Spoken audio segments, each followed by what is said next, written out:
you hold two chocolate bars that are identical down to the gram. But as soon as you enter the airport, the price jumps 120%. No change in quality, no added flavor, just a change in location, double the price. Or look at a Chili's burger. On the street, you pay the same price. In the airport, 46% more. Not a gold burger, not even silk table service. Just you went through a security gate. And the craziest thing is we all know airports are expensive, but very few people ever stop to ask, why is it so unreasonably expensive? And, more importantly, who allowed this to happen?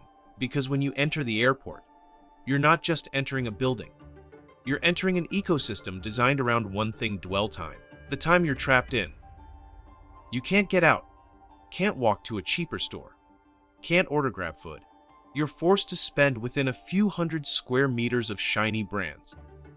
But that's not the most dangerous part. Many people think that high prices are due to high security costs, expensive airport space, or early morning and late night shifts. Part of that is true, but not enough. The deeper and scarier truth is most airport stores don't compete with each other. You see 6 different eateries, 95% chance they're all part of the same billion-dollar corporation. So the real question is, are prices high because of natural conditions, or because of a system designed to leave you no choice? In this video, we'll take that system apart. From history, economics, 9/11, to the hands of the giant corporations behind it. Get ready, because the truth is more expensive than that chocolate bar. To understand why you pay more 14s for a chocolate bar today, we have to go back to a place few people think of: airports in the early 20th century. And trust me, it wasn't fancy. Imagine an old train station: dust, noise, grease, passengers jostling. That's what an early airport was like. No shiny waiting rooms, no Starbucks, nothing to buy except a few newspapers and weak coffee. Planes were modern, but airports were not at all. The airline industry knew one thing very well: to get people to fly, airports had to be attractive. But how? The answer will make you laugh and shock you. Before the multi-million-dollar chain stores, airports tried everything. Observation decks where people paid to watch planes take off. A swimming pool right in the middle of the airport. Tennis courts to attract the rich. Food stalls, bars, dance halls for couples to date.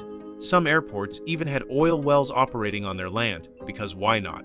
And of course, pay toilets were a real source of revenue.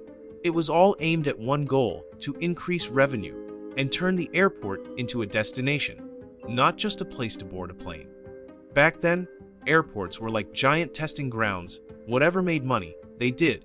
And this way of thinking laid the foundation for what would come day: airports turning into commercial centers, where profit was always the top priority. What you see today, high prices, crowded brands, all stem from this chaotic but creative period. In the 1980s, the U.S. airline industry took a historic turn when the Deregulation Act of 1978 took effect. The deregulation of fares freed up competition among airlines, and this led to an unprecedented result: a sharp drop in fares across the country. Cheap fares made it clear to Americans that flying was no longer the privilege of the elite. Anyone could fly. And when everyone flew, the entire airport system quickly became overloaded. The surge in passenger numbers caused waiting times to become longer than ever. Passengers no longer just arrived at the airport and boarded their flights. Now, they had to spend hours in the terminal. Airports began to realize that waiting lines were a new source of revenue. If passengers were forced to wait, why not make that time spendable? That's when a bold idea was born, turning airports into commercial centers. More than just a place to take off and land. More than just a transit point. Airports must become places where passengers can shop, eat, and be entertained just like they are in a large mall. And Pittsburgh International Airport became a pioneer of this change. In the early 1990s, Pittsburgh opened a new terminal modeled after the Air Mall model, with more than 100 shops, restaurants, and retail counters. This was no longer an airport in the old style. It was a giant shopping mall with every brand spread out along the aisles. The Air Mall model immediately had an effect. The airport's revenue increased by 75% in just 6 years.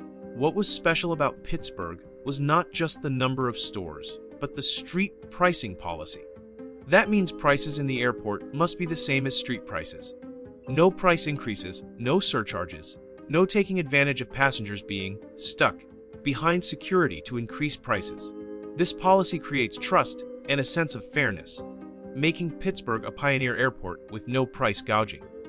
The success of the Air Mall model spread quickly. A series of airports across the U.S. began to pour tens of millions of dollars into renovations, expansions, and additional stores to turn the terminal into a real commercial area. However, few people know that this era of fair street pricing will not last long. A completely new phase is forming behind, where large corporations take power and the rules of the game are about to change completely. At this point, the question that needs to be answered is, why are prices in the airport so unusually high? If the airport used to apply street pricing, selling prices equal to street prices, what changed everything? The first reason lies in the street pricing plus model. Instead of keeping prices at street prices, airports allow stores to add 10 to 15%. It sounds reasonable, but in practice, this markup is pushed too far. Many items are not just increased by 10 or 15%, but doubled or more. A chocolate bar is 120% more expensive. A yogurt is 84% more expensive. M&Ms are 69% more expensive. This happens because regulations only exist on paper, while inspections are lax.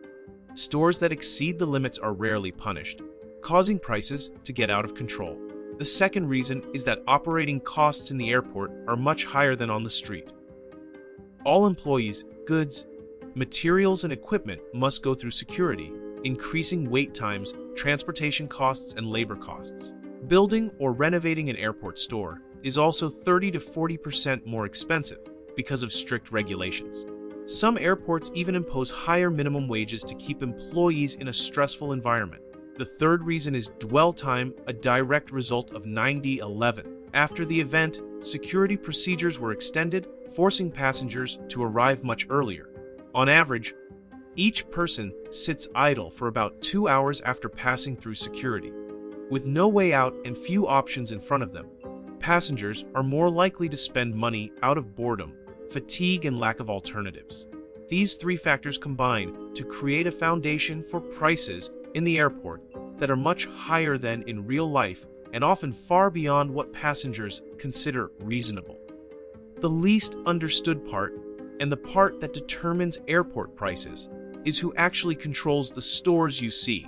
Most passengers think they are standing in a food court full of brands, a burger joint, a pizza place, a salad bar, a coffee shop. It looks like there are a lot of options. But the reality is quite different. Across the US, more than 80% of airport stores belong to just 6 giant corporations. Names like Avolta, HM Soust, OTG, SP America are present in almost every major airport. They operate tens of thousands of stores around the world, from fast food to luxury brands. The important thing is, even if you see 5 or 6 different brands, most likely they are all managed by the same company. This creates a unique environment. There is almost no competition inside the airport. When a corporation controls the entire space in a terminal, they don't have to keep prices low to attract customers, because customers have no other choice. A food court with 6 different signs is still just 6 branches of the same business. And when there are no competitors, prices are decided at their discretion. Not only that, these corporations also have a huge say in each airport's pricing policy.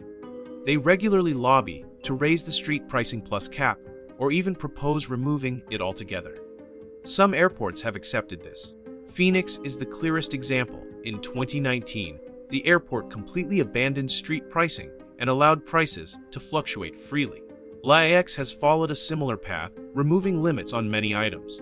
With no price cap, prices become a game for the corporations controlling the space, not a high-cost issue as is often given. This explains why in some places you can find a sandwich that costs double or triple, without anyone explaining it clearly. It's not because the ingredients are expensive. It's not because the airport is difficult. It's because the market here doesn't operate on a competitive basis. The sellers know that passengers have no choice, and they know that they control almost all the supply in that space. When power is concentrated in a small group, prices become a function of power, not the market. This is the behind-the-scenes that few people see, but it is the underlying reason why everything in the airport is always more expensive than you expect. Among the many airports that follow the Street Pricing Plus model, Portland Airport, PDX, is a rare exception. They apply pure street pricing. Prices inside the airport must be exactly the same as outside prices, without a 10% or 15% markup. Surprisingly, this model does not reduce revenue. On the contrary, PDX achieves a per-passenger spend of about 20% higher than the national average. This shows that when passengers feel treated fairly and transparently, they are willing to spend more. The friendly experience becomes a real profit driver. Looking back, it's hard to believe that airports were built to bring a sense of luxury, comfort, and a bit of the glamour of the golden age of aviation. They wanted you to walk into the terminal and feel like you were entering another world, more polite, more civilized, more memorable. But over time, that goal has quietly changed. What airports are about is no longer just experience, but revenue. And experiences today are often just an excuse for us to spend money.